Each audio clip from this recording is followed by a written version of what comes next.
What's going on, everybody? It is Thursday this week, switching it up from Friday.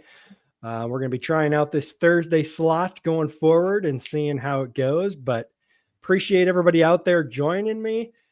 We got John Aspinall from Trellis with us today and Stephen Pope from My Amazon Guy, of course. Good Gentlemen, afternoon. appreciate you joining me. And happy Halloween. Yeah, Halloween, the day before Halloween. Wanted to switch it up, didn't want to compete with Halloween, everybody out there trick-or-treating and everything. But we were talking beforehand, all the kids tomorrow are going to get done with school and then get all hopped up on sugar. And then that'll be a fun time trying to put them to bed. Bedtime, forget it. I'm not even going to try. I'll just wait till they crash out and then deal with it on Saturday. That's how I'm doing it. Yeah. At least it's a Friday, so you don't have to worry about getting up early on Saturday for sure. But we've got a good show today. I'm starting to think we should change the show from Amazon seller news to AI seller news, perhaps, because a lot of the major news lately has all been around the AI world, and today is going to be those 14,000 or 30,000 layoffs. I keep seeing both numbers yesterday, citing AI. After they hire 10,000 H-1B ones and then blame AI to lay off 30,000 Americans. I got a feeling that was kind of the excuse right now because AI has come a long ways, but it's not there yet. My favorite though is the Amazon posts record profits, and then they're like, "Oh, we need to lay off 30,000 people." But the funny thing is, I actually know someone that was affected by it, but they didn't work. Like they weren't like an AE or a dev for Amazon. They worked at Twitch, which I guess thinking the same guy. I think. Yeah. So I was like, it's interesting. I mean, it's hard to say what it means. If it means that Amazon is struggling in some areas, or if it truly is AI and they're just getting prepared for it, or what's happening. I mean, the singularity's coming, no question on that. Timing TBD. But there's no reason that it was AI in 2025. AI has not made anybody more than 13% more productive. That's all the studies I've seen. Yeah. The fact that I cannot get an AI to find articles for Amazon news that are actually new. I'm like, give me articles in the last 7 days. And it's like, here's one from 2024. Like, are you using Perplexity? I've tried Grok and ChatGPT. Oh, you got to try Perplexity.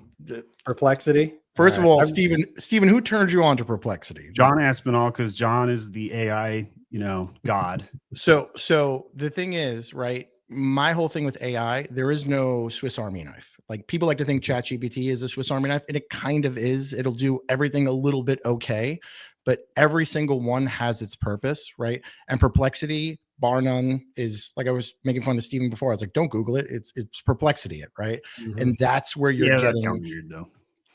What'd you say? It sounds weird to say I Perplexity'd it. That doesn't roll off the tongue quite. But the prompt you could put in Perplexity is what I do for a lot of folks, and a lot of my topics and content is within the last 24 hours or within the last 72 hours, give me news that's breaking. But then I could also drill down in Perplexity, whether it's just web search, or I can go even more further and say just social. And with just social, it only mainly pulls from Reddit. And I found that that's where you're getting like the real kind of news. Yeah. Seeing Reddit stock go down though, when ChatGPT stopped crawling Reddit, that was funny.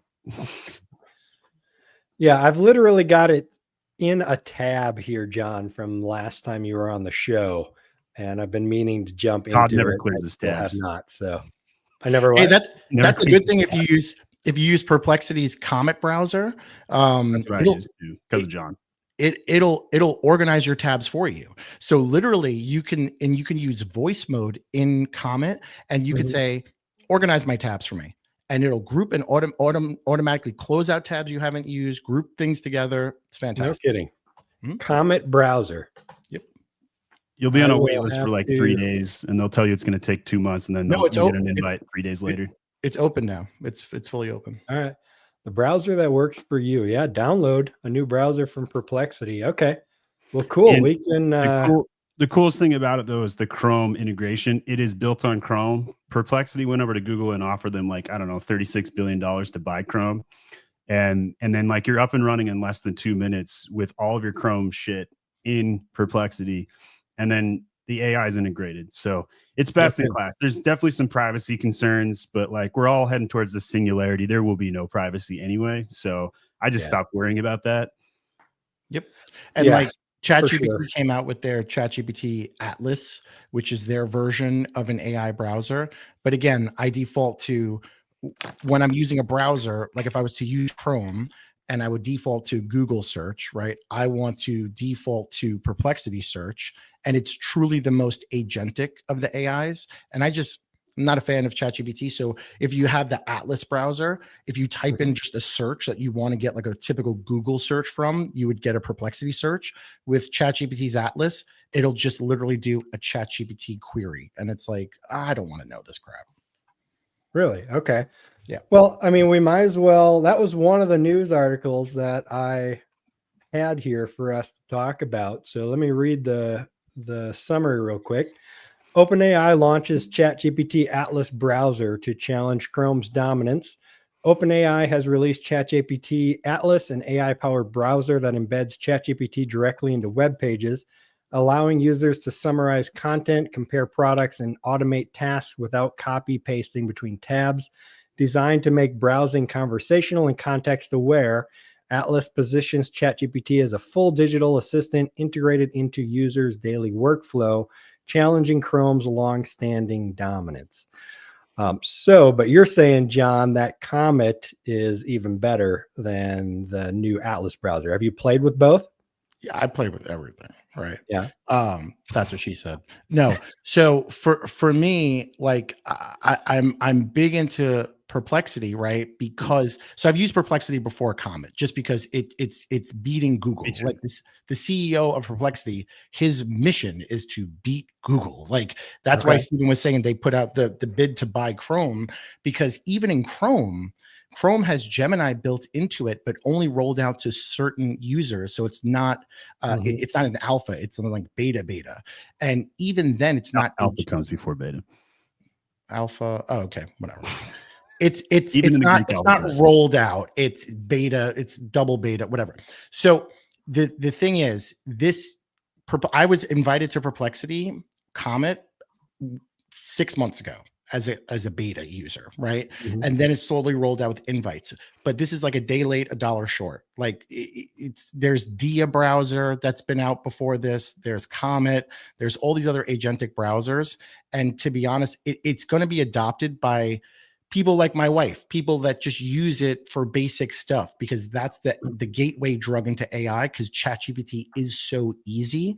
Now, the winner of the AI browser kind of race is going to be the first one to put it on mobile. As of right now, none of these are on mobile. So the first one to put it on mobile will win user base. Yeah. Yeah. And if history is any indication, the best rarely wins the race in the long term. I mean, if you look at browsers, Firefox was by far the best browser before Chrome, but of course Chrome won out because they had the marketing and the power of Google behind them. Betamax, I think, was competing with DVD, right? If I remember correctly.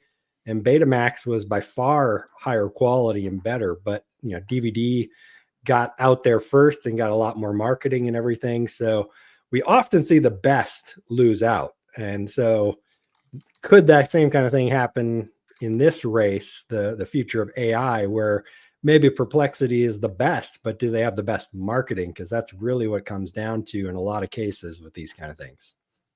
Well, the thing is too, like, who is the ICP? Who is the user, right? So if you're talking about just mass public, mass world people, Chrome is always going to win. It does. I see people all the time in the business, clients, other solution partners, and they share their screen, and I'm looking at a Chrome browser. I'm like, oh my God, why are you using Chrome? And it's always outdated. It's like update Chrome in the corner. And if you're using, like I'm right now on a desktop on a Mac Mini, I don't care about battery power and usage, right? But Chrome sucks RAM and it sucks battery usage. Or if you're on a MacBook or a laptop, it's not the best option that's out there. So if you're already going to suck up RAM, suck up power, why use that when there's other options that are out there?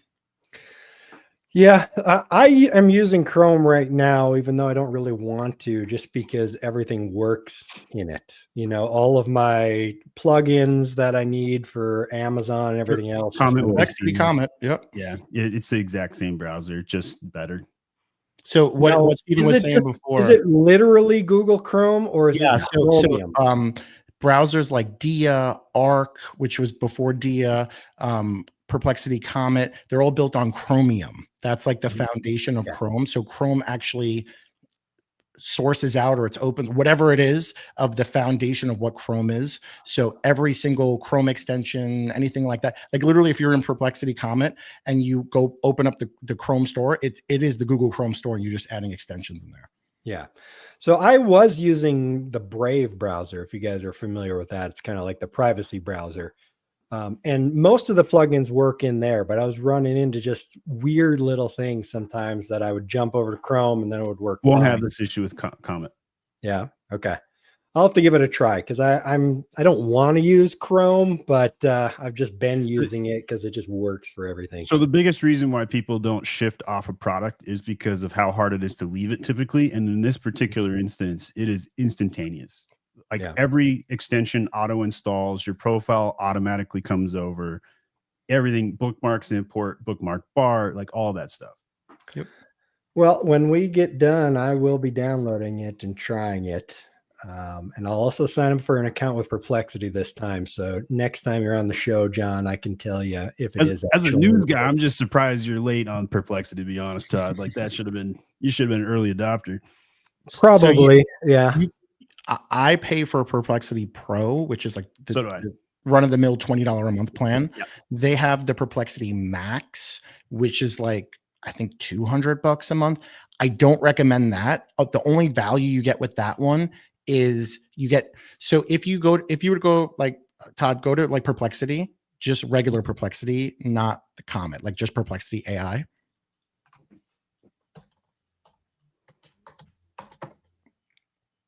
Top one. Yep. So you'll see if you click on the globe icon right there in the search where you're going to ask anything, like that little globe. This one? Nope. To the right. Right here. Yep. Okay. So you can change inside here.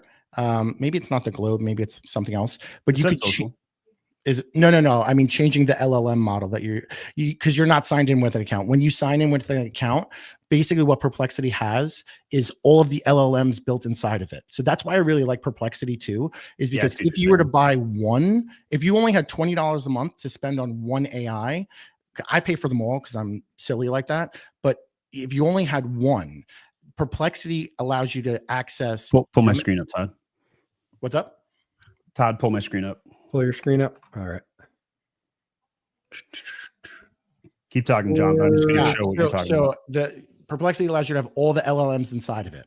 So with that, right, that perfect, right? So you could do Sonar, which is their model, which they run off of whatever they want to do. But then you could see there's GPT-5 from ChatGPT. There's Claude Sonnet, which is a powerful one. There's Gemini. There's Grok. But then for Opus 4.1 and then O3 Pro, which I don't know who the hell uses that, that's where it says Max, where you have to have the Max plan. But you don't need that. The fact that you can get Claude Sonnet 4.5, which is their latest and best model inside of this, means you have access to query like Sonnet, like Claude Sonnet, write like Claude Sonnet, all from Perplexity. Interesting. Okay. Yeah. So is that they're just using that in partnership with ChatGPT, or they're just using their APIs to query through them? Oh no, they definitely pay for like all those connections and stuff like that. Okay. Yeah. Interesting. Well, I will definitely play with it. I just signed up with an account, so Next week, we'll see if we can generate the news through Perplexity. That'd be cool. At least to kind of go along with what I do manually and find stuff that hopefully I haven't been finding. So here's a little demo on Amazon News past 24 hours. See what it comes up with. Yeah, there you go. 14,000 jobs, Q3 earnings report, record earnings, 177 billion. At the same time, they announced the layoffs. AI powered shopping features, which is what we're talking about today. The help me decide feature. So pretty much nailed it. But the best thing you could do with this, you can, like, this is high level, right? You can force it to go further. Is if Steven was to say, give me the Amazon news the past 24 hours for 12 topics or for 10 topics. Right now it's doing high level, but if you tell it specific, that's where prompt engineering is like a real thing. If you tell it specifically, then it's going to keep on going to dig to things that might be a little bit obscure, but still relevant to the query. Yes. Yeah. And another important thing to remember too is you actually want to use AI to build out your prompts, even because you can type everything you want in regular English and then tell it to build those prompts and keep tweaking it to get it better and better. Yep. Who has time to do that, though, is my question. like depends what you're trying to do and how much time it's going to save you, you know? People just want the Star Trek beam me up, Scotty, computer turn on, do what I want, and do my laundry. They don't want to have to like become an academic scholar to adopt this shit. Like, well, they don't need to, but they're just going to get high level stuff. It's the people that really tap into it, like me, where I have a Gemini Gem, which is like a custom GPT, but for Gemini. And I have a prompt basically enhancer. So I type in a regular query from a prompt and it knows to give me that really, really substantial. I use this a lot for Google Gemini Nano Banana images. Well, I'll just type it into the gem. Here's the basic prompt that I want. Then it's going to go further and say aperture this, 8mm lens this. So I don't have to think, I just do. So my criticism, though, of AI and the adoption constraint is that the average Joe user is just not going to do that. And that's why when we talk about Amazon AI features, I'm always skeptical about adoption rates. And I'm like, who is actually using this stuff? Who is using the Amazon AI to decide of a product, right? And I know there's millions of searches in there, but in the grand scheme of the billions of actual searches that happen, so that's why I'm always like debating the impact of AI. And I think it's totally overblown. And I think, just like the .com bubble, we're in an AI bubble right now. It'll burst within the next 2 years, no question. We'll see a bunch of venture capital burn and churn, just like what happened with the aggregators coming into Amazon. And they come in and buy a bunch of Amazon brands, they mess everything up, then they leave, and now they're all in bankruptcy. Now there's some of them are even trying to sell their bankrupt brands to retail arbiters to try and get rid of their stock. So we'll see the same thing happen with AI, but it's an AI war right now. And I think, kind of turning back to Google's AI, which is slow adoption, slow build, slow churn. But when Google shows up, though, their product will be better than everybody else's. And I think that's what we're seeing with Nano Banana and Gemini. They're super late to the game, but when they showed up, that was a splash. Yep. And so I don't think Amazon is going to do anything close to that level of AI with what they're doing. So their excuse of the layoffs, I think it's just an excuse to sell the narrative, but they were just bloated. And they have a bunch of people that have just done the bare minimum stuff hanging around. They're like, hey, when you fire one or two people, you're looking at a lawsuit, but when you do a 13,000 person cut, that's a layoff and nobody's taking you to court. Yeah. But the funny thing is, like Steven said, talking about the AI shopping feature, I don't use it. I default to like my wife who's on her phone, right? And I ask her, have you used this before? She's like, I didn't even know that was a thing. It's not really going to be adopted by the masses until they force Rufus and all this AI to be in that coveted top search bar. Nobody wants definitely. that. Let's dive into this article. I'll read the summary real quick and then we can keep talking about it. So Amazon's new AI shopping tool, Help Me Decide, transforms product discovery. Amazon has launched its new AI-powered shopping feature, Help Me Decide, which helps customers compare similar products faster by analyzing reviews, prices, and user preferences. Using large language models from AWS, it recommends the best budget and upgrade picks based on the shopper's browsing behavior. So yeah, I agree. So when I first heard about this, my first thought was I jumped into Amazon and I searched for, what is the best tool mounting rack for my garage? And I typed that into the search bar just naturally, right? And of course, nothing. You just get the search results. To be able to actually find this, you have to click on, what was it called? You have to click on Rufus. No, it's not Rufus. You have to click on the Keep Shopping For tab. But here's the thing, right? Like Amazon homepage, it's there. But the thing is, if they're saying that they have the technology, the AI, the algorithm to be able to show you the best thing that you're looking for, why is that not just built into the regular search algorithm to show you the best? Why does it make you have to do all this kind of stuff? Yeah, you would think so. It's obviously not there yet. They're beta testing all this, maybe alpha testing, as you mentioned, Stephen. But yeah, it's definitely not there yet. But it's cool, and eventually it will be there. But like you said, will Amazon kind of get left behind with all these other big companies who are maybe better at this and more dedicated to this than Amazon? But I think, to me, it's you're making a solution for a problem that most folks don't have. Because if you think about it like this, whenever anyone opens Amazon, they're going to, I need this because it broke, or I need this because I have to buy it, and they're searching it and getting it there.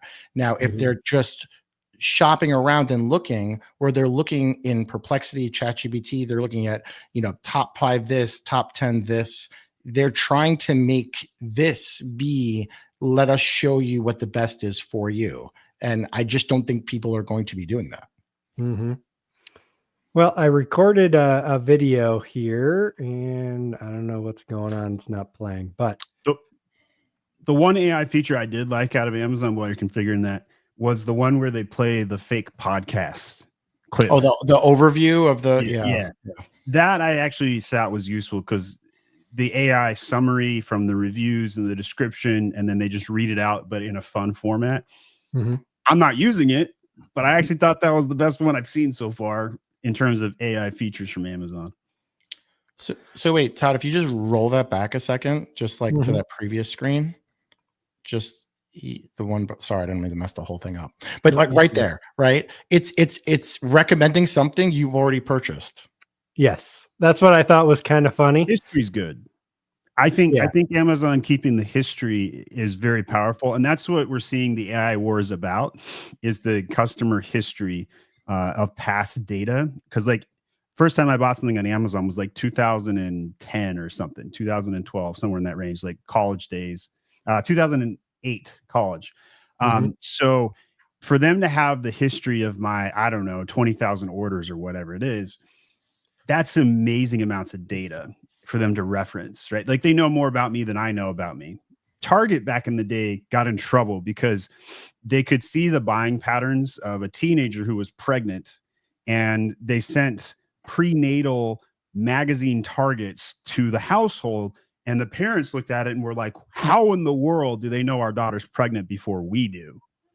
And so then they started faking it by putting lawnmowers on the second page of the main spread of the prenatal on the left, so that they could hide that they know.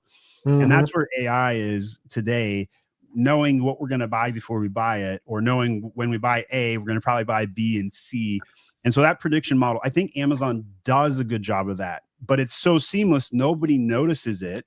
And that's what AI should be doing, versus what John's correctly criticizing. Having to engage AI in a purposeful way defeats the whole purpose. Like if I have to try and use AI, it's not AI. Yeah, that's definitely true for the masses anyways. For us, we're more accustomed to doing and all the advanced stuff and tweaking things and figuring things out, but the normal person is not going to take the time to try to figure that out. But so I agree with you, but let's take that a step further. Would any one of us be testing these features as a normal customer? No. I don't think so. We're Probably only not, testing it because no. we make content. We want to show off like how dumb it is, and an occasional 1 out of 10 are good. And okay, customers, go and adopt this one.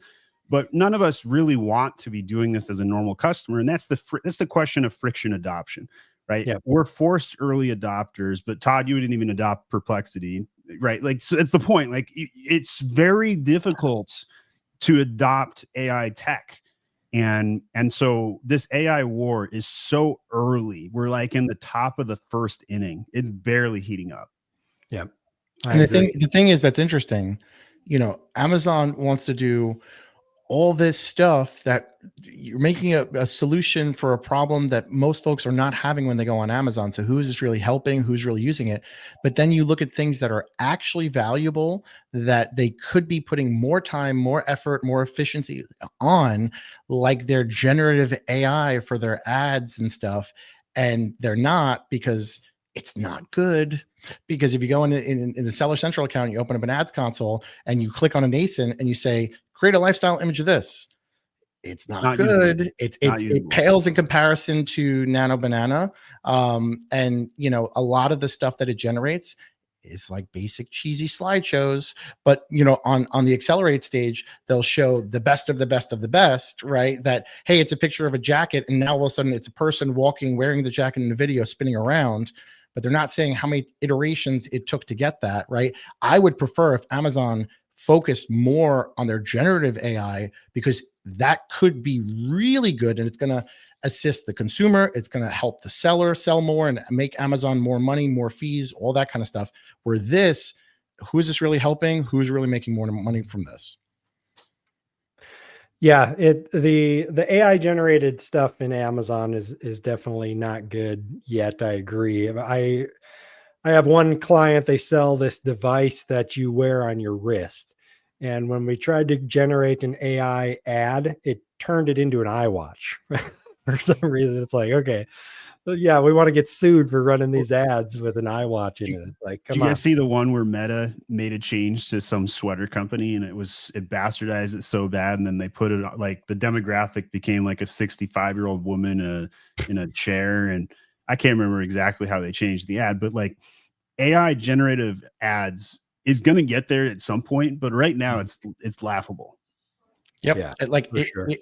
The problem with Amazon is that Amazon won't play ball with anyone else. So you'll never catch Amazon integrating with Google for Nano Banana. If they were, it would be fantastic for the Gen AI inside Amazon ads, but they won't, because they have their Bedrock, their all this other kind of stuff that they're building out, and they're trying to play catch up. And it's going to get there. It's not there. So all these, influencers and stuff that are talking about, oh my God, all these ad agencies saying, oh, Amazon's generative AI, it's amazing. One click, this. I literally saw a photo the other day where it was a garden hose, and someone generated a DSP ad or some sort of ad, a brand ad for it. It made the curled up garden hose in a patio, which is where it should be, but it was like 900% larger than, it was literally the same size as the patio table. And if anything, that's going to harm the brand if they were to run live with that. Bad user experience. It's just, it can't work. Yeah. We sell a product that is like the size of a deck of playing cards, and the AI generated images have this thing like the size, almost the size of the whole table, like sitting on the table. It's like, need a banana for I scale. told you it's the size of a deck of cards. It shouldn't be that hard. And then Amazon says, well, I told you this is what you're getting. The good thing with Amazon, though, if they were to make, what people don't understand is in the Amazon generative AI console in the back end, in the ads console, it's unlimited. It's unlimited with no rate limit. You can create as much as your heart's content. So to that end, that is pretty cool, because most of them won't let you create iteration after iteration as much as you want. But it's not really worth it if you're creating a whole bunch of stuff that you can't use. But I'm just saying. Yep. Yeah. So on this video, if you're watching this live and not just listening to the audio, interestingly, so these are the products that it recommended, right? It gives you 3 products: the budget pick, your top pick, and then upgraded pick.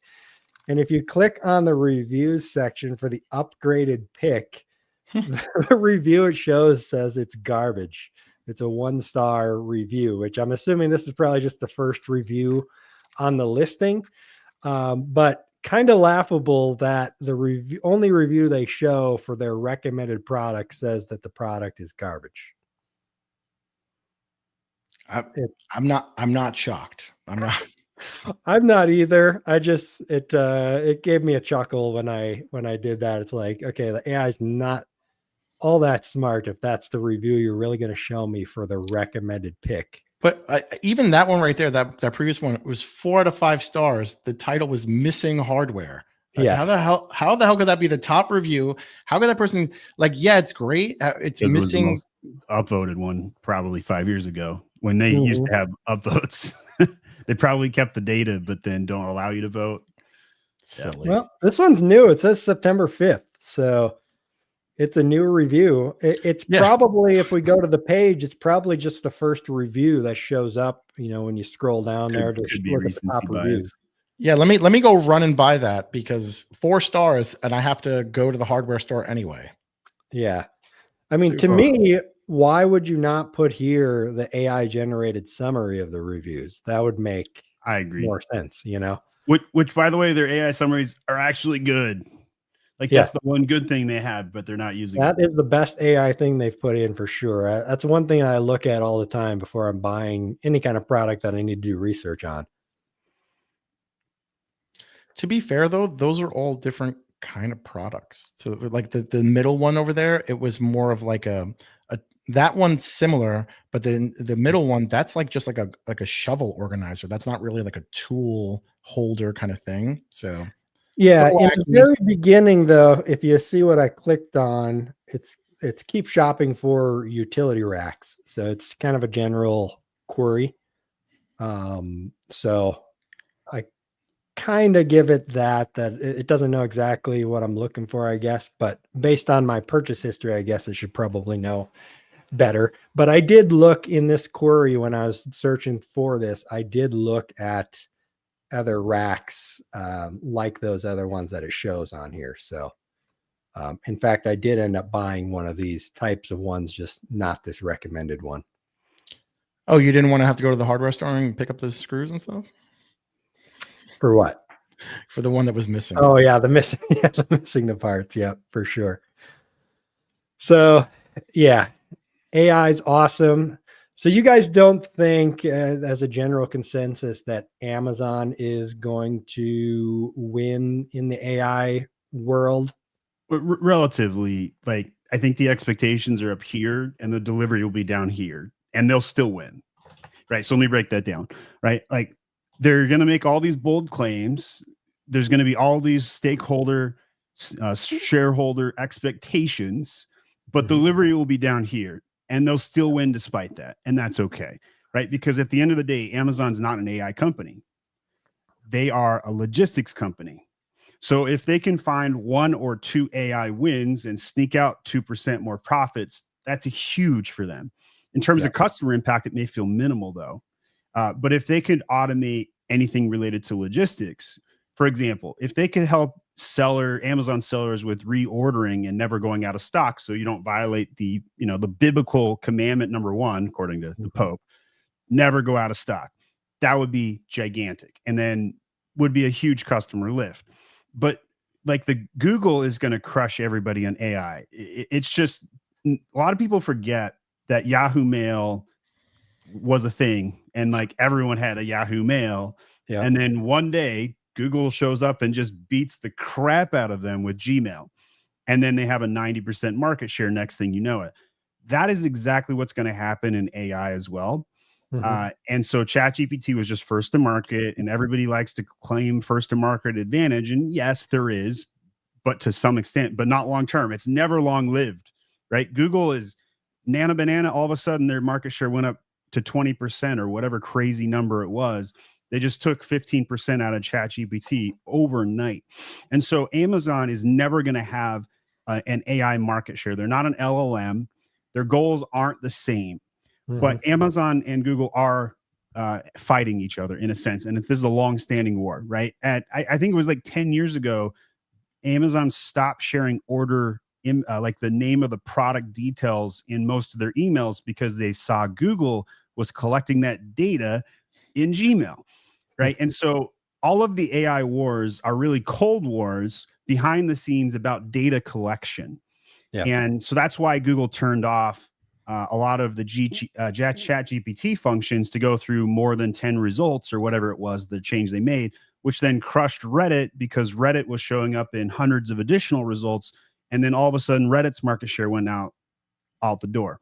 So I think Amazon will have some AI adoption, some AI capacity, but it's all overblown hype. And just like we're going to see in one, probably should go to the next article about LLM feet, not really delivering the hype, right? Like, which is kind of the theme. And I would have been saying this regardless if we were going to quote this article or not. The people that are claiming what agentic AI is going to do or LLM ordering for customers is going to do, it's so overblown. And it's okay that the adoption is going to be slow. And it'll be totally, we'll see rapid spurt developments, but I think it's going to be very slow in the next 2 years compared to expectation. Well, the big thing is the stuff that we're talking about right now when it comes to AI, in 2 years, it's not going to be a thing, right? It's not going to be the same. The biggest fear, do you guys know the biggest fear when it comes to AI is, and what the nomenclature is for it? They're saying, if you ask Sam Altman or Elon Musk or any of these, tech company founders and whatever it is, the biggest fear and the biggest hope is one and the same, is AGI. So artificial general intelligence, they used to say we were 10 to 15 years away from artificial general intelligence. Now they're saying we're 5 years away, and some are saying 3 years away. I think it's 2 to 3. And that's where the singularity event's going to happen. And then you pretty much can't predict anything after that because of how much advancement's going to happen.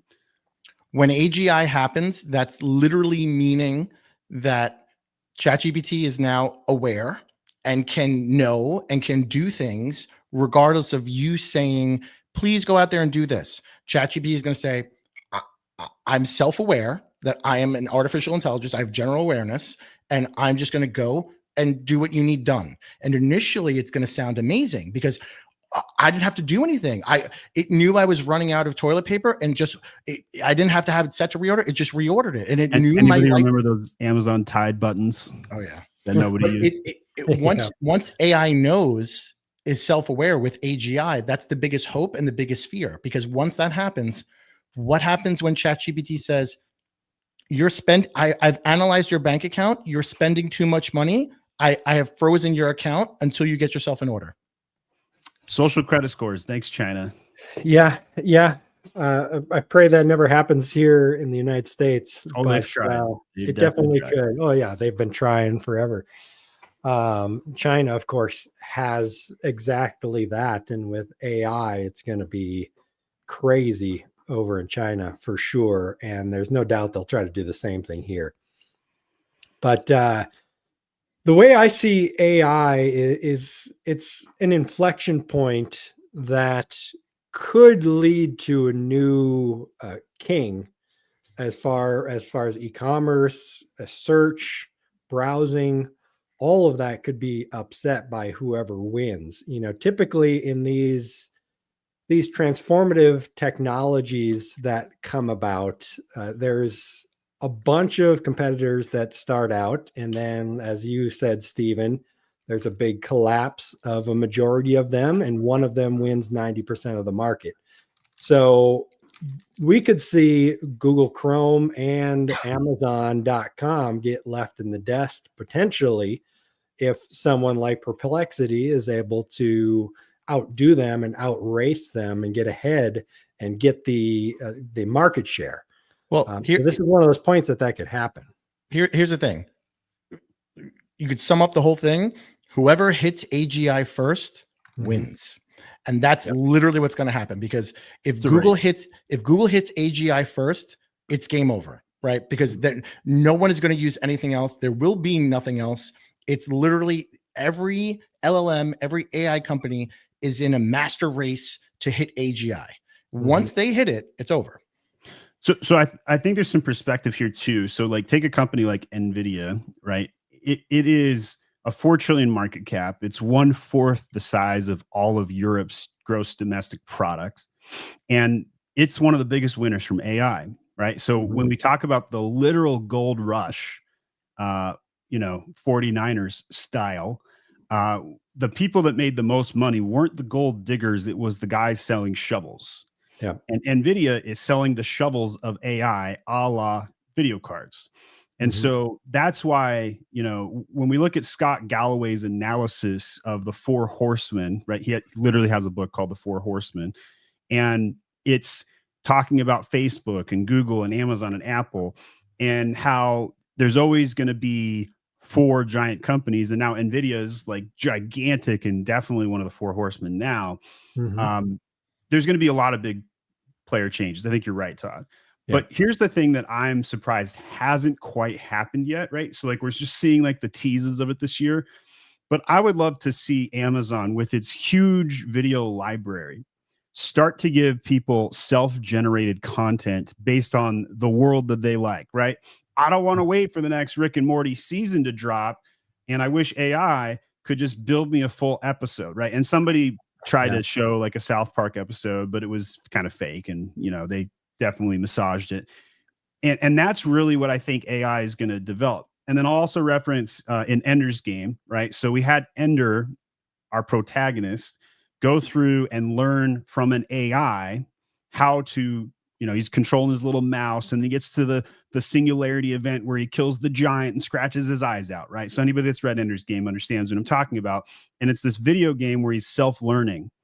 And we haven't seen that quite yet, right? We're so close to that. And I've been waiting years for this. I'm like, anything that the human mind can create will become reality at one point, right? Like I have that philosophy. And so I'm waiting for that rat Ender's Game moment where we're going to start to learn like that and create our own worlds, and like huge things are going to happen. So that's really what I think the power of AI will bring to us. Whether it helps, a shopping engine or something like that along the way, probably, but like overblown and hype. Like I just checked really quick on Perplexity. I said, who's the closest to hitting AGI? It's OpenAI. And Sam Altman said as early as 2026. He's hyping it. Yeah, they always do. They gotta get more money. But I'm just saying, right? The next contenders under them are Meta, Anthropic, and XAI. Yeah. And I think Google will just show up one day to the poker table and say, I'm all in. And everyone's like, I didn't see them coming.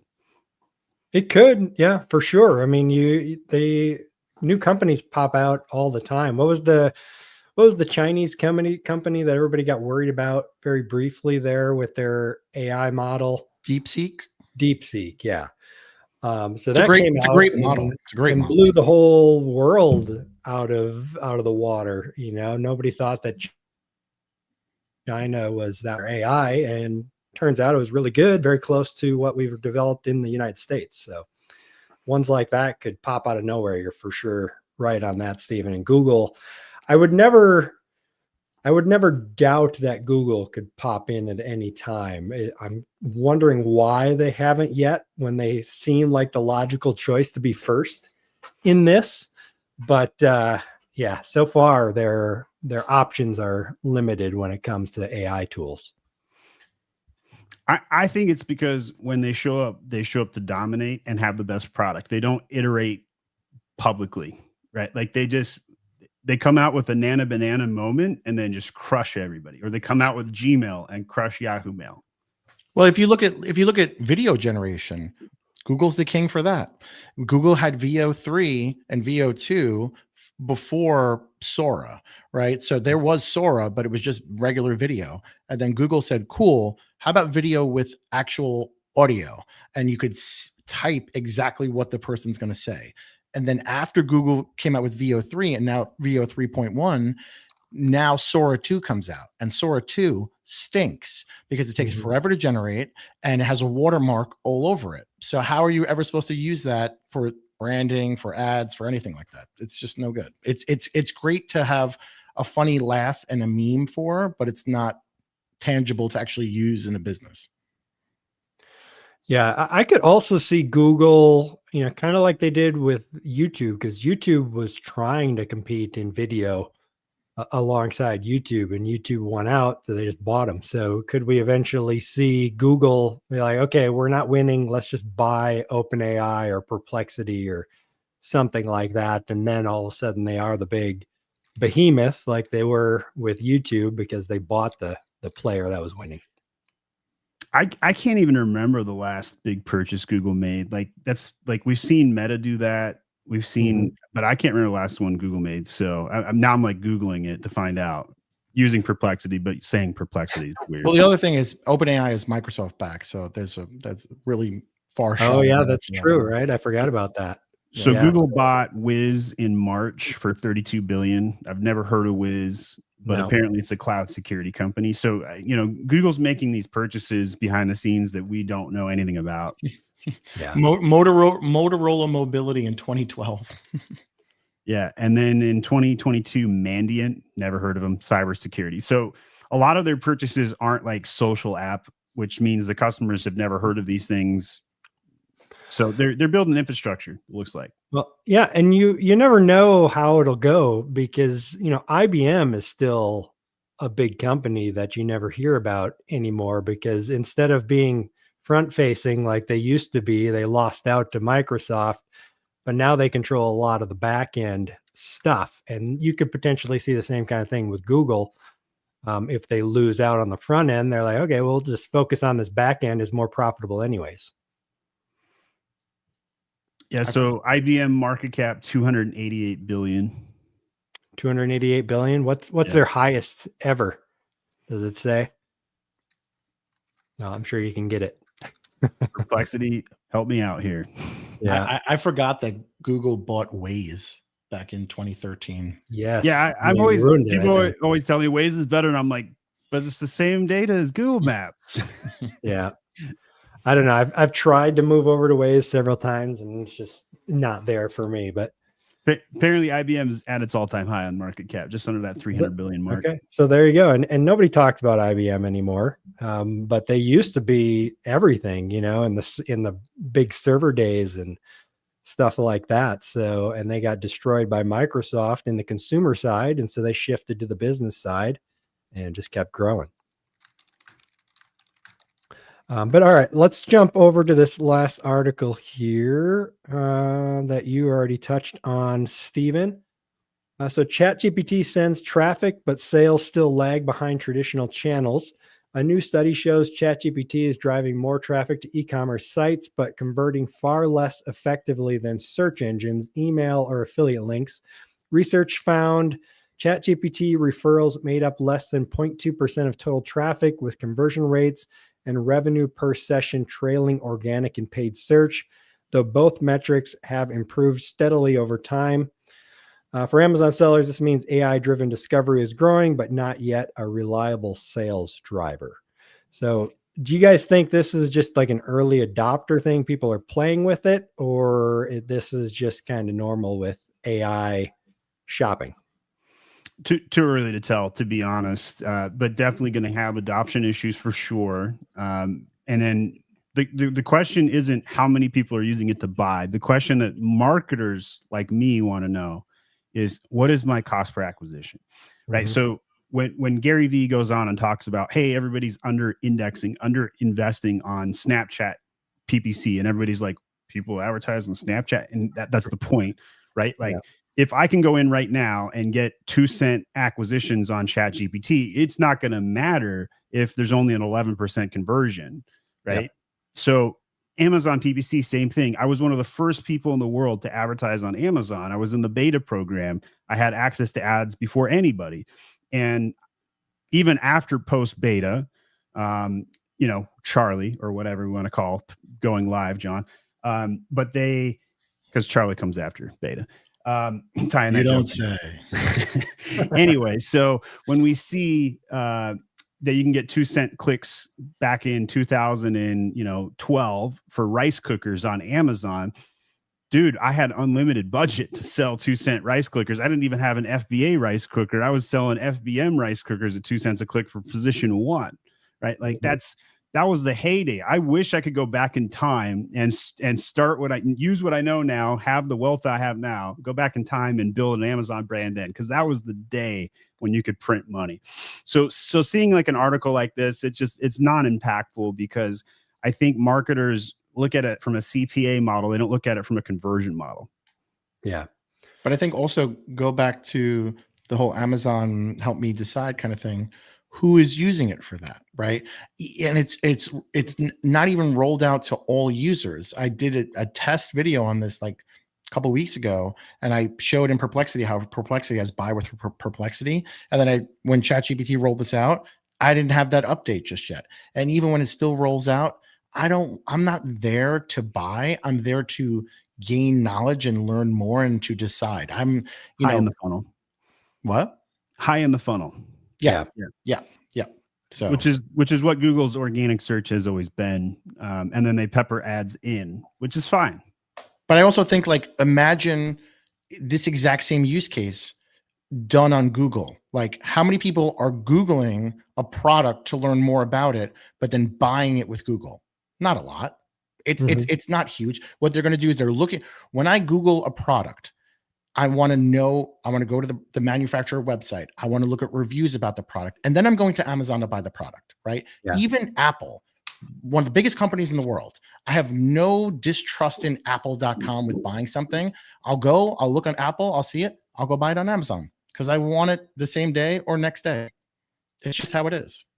Yeah. Yeah. And you trust Amazon. Not that you don't trust Apple, but a lot of the sites that ChatGPT will bring up for products is like, I don't know that site. I'm going to jump over to Amazon. So the trust factor is huge. And that's what Amazon spent a lot of time building, is the trust factor, so that people were comfortable putting their credit card in there, number one, because this might come as a shock to younger people. People used to be very afraid to put their credit card on the internet.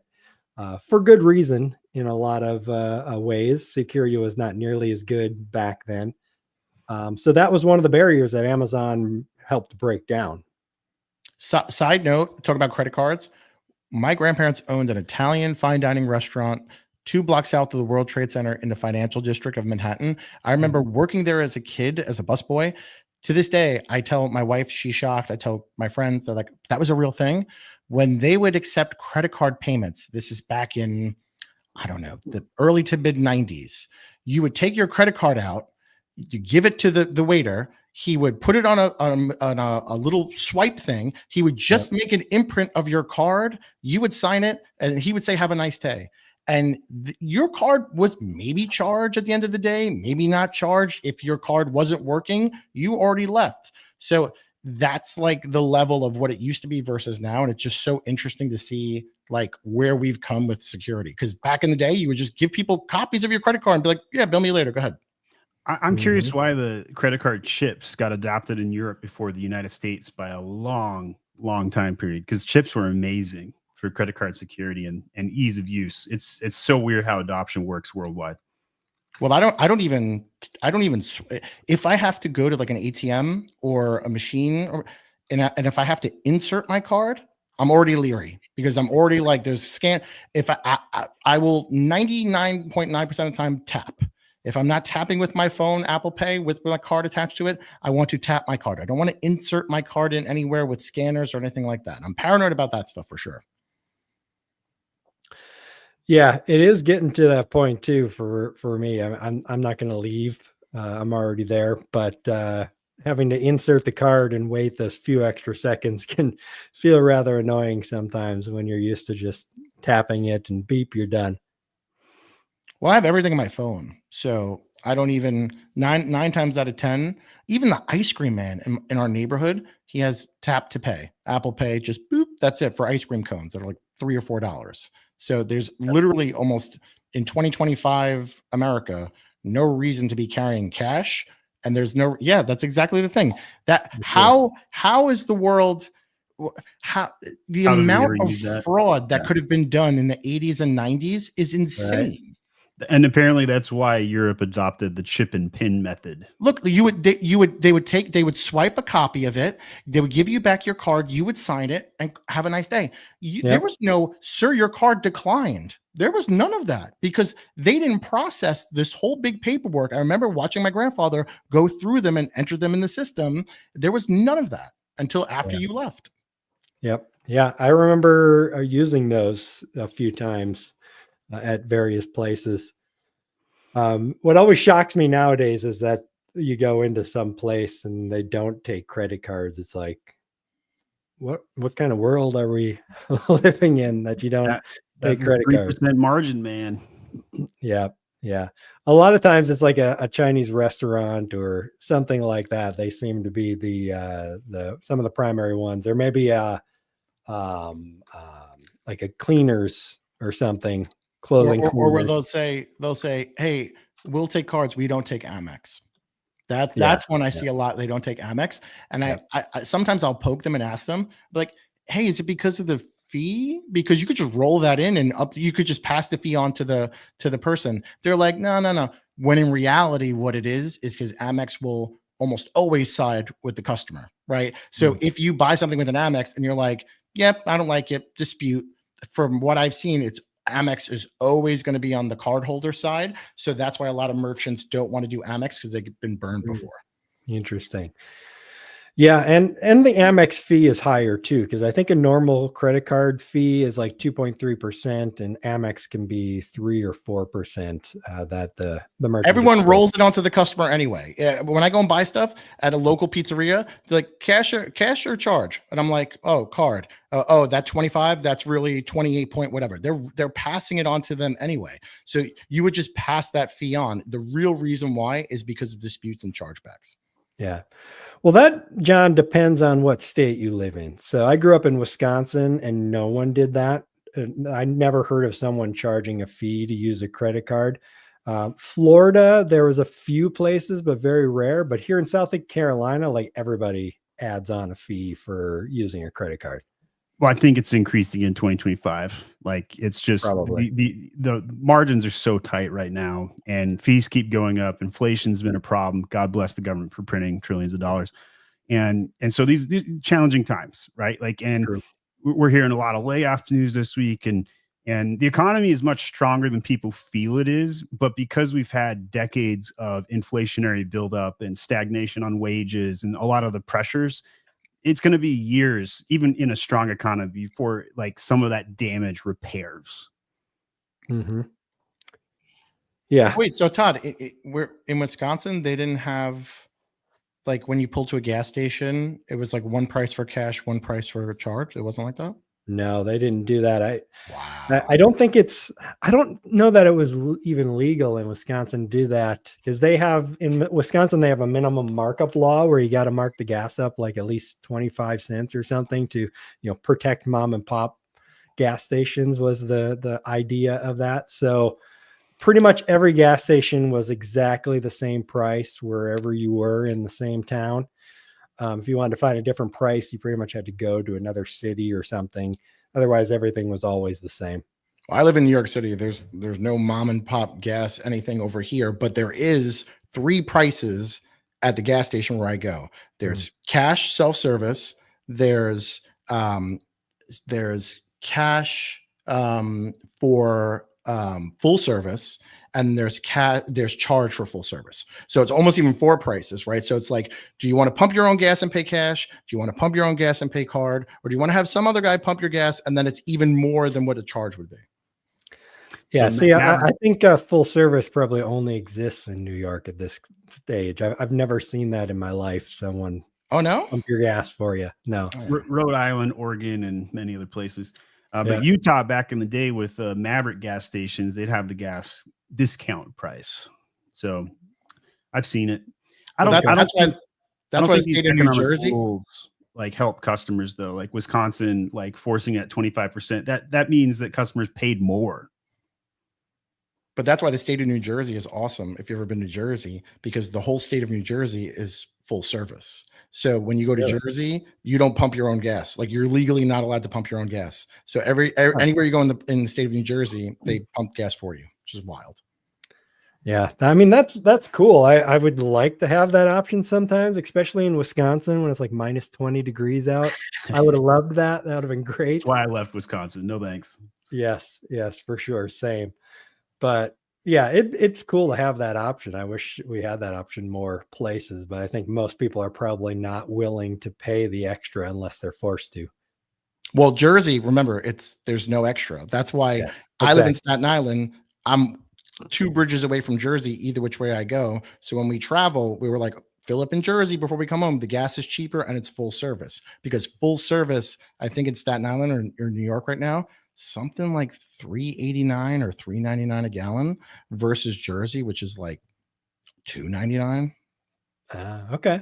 So it's actually a reasonable price, because here in South Carolina right now, I think it's about like 275 or 274 down here. So not a huge difference, which is surprising to get full service. I would kill for 274 gas, by the way. Yeah. Yeah. Gas coming down is definitely nice. All right, guys. Well, I think we can wrap it up there. We just went over the top of the hour. I appreciate you guys joining me, and everybody out there watching, joining us. We're going to be doing this every Thursday now at 12 p.m. Eastern time. So look for us next week, and everybody have an awesome Halloween. Happy Halloween, everybody. Bye, guys. Ooh.